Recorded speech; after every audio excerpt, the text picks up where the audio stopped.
สบายดีทุกคนหลังจากที่บ่ได้ลงคลิปดนแล้วมื้อนี้เฮามาลงคลิปกันนะทุกคนเนาะอย่าฟ้าลืมกันเด้อมื้อนี้เฮาสิพามาย่างเลาะเบิ่งหลังบ้านเนี่ยก็บ่มีอีหยังลงหลายบ่ทันได้ปลูกอีหยังเนาะทุกคนเนาะเพราะว่าฝนตกหนักช่วงนี้นะเฮาก็บ่มีฝุ่นมีหยังผู้ดีซื้อฝุ่นมาก็เป็นฝุ่นเปียกนะแม่ตู้ก็เอามาใส่ผักบงนั่นแหละทุกคนเฮาก็บ่ได้เฮ็ดอีหยังหลายนะก็เลยแบบว่าให้ก็จะมาตัดหญ้าเพราะว่าหญ้ามันหกแฮงหลังจากที่วัดก็จะตัดแล้วมันก็เกลี้ยงสะอาดแบบนี้แหละบ้านเฮาก็สะอาดสะอ้างเนาะเพราะว่ามันมีหอยมีตัวงูเนาะทุกคนเนาะหอยหลายแท้หลายว่าปลูกอีหยังหอยก็ขึ้นไปกัดกินจนหมดนะ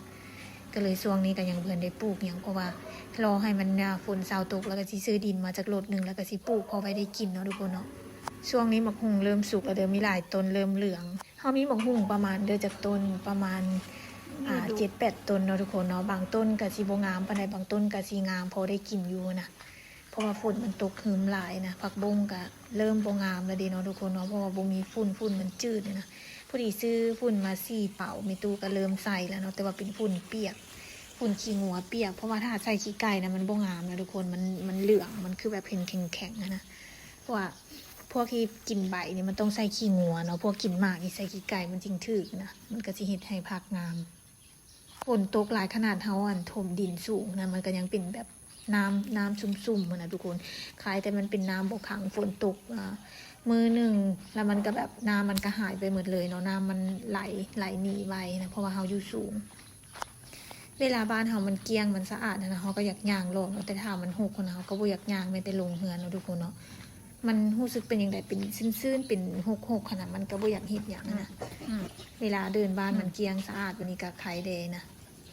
หมาก็ดื้อทุกคนเลยดื้อแท้ดื้อว่า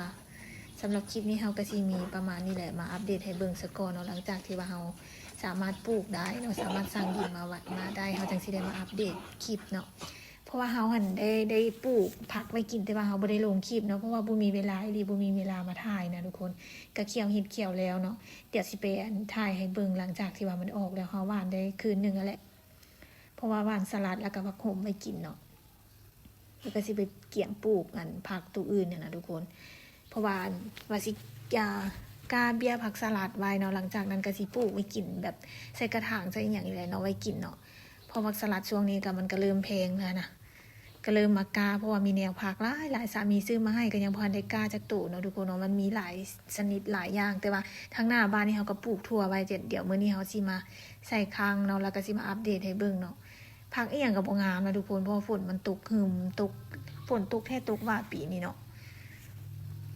ถ้าปลูกไว้ในห้าวนะมันห้าวเขามันเป็นแบบแผ่นใสนะมันก็ค่อนข้างจะแบบแดดมันบ่ส่องโซนนะมันจะเห็นให้ผักมันแบบคล้ายๆกับเป็นเหี่ยวๆนะทุกคนสำหรับคลิปนี้ก็สิมีเท่านี้เด้อบ๊ายบาย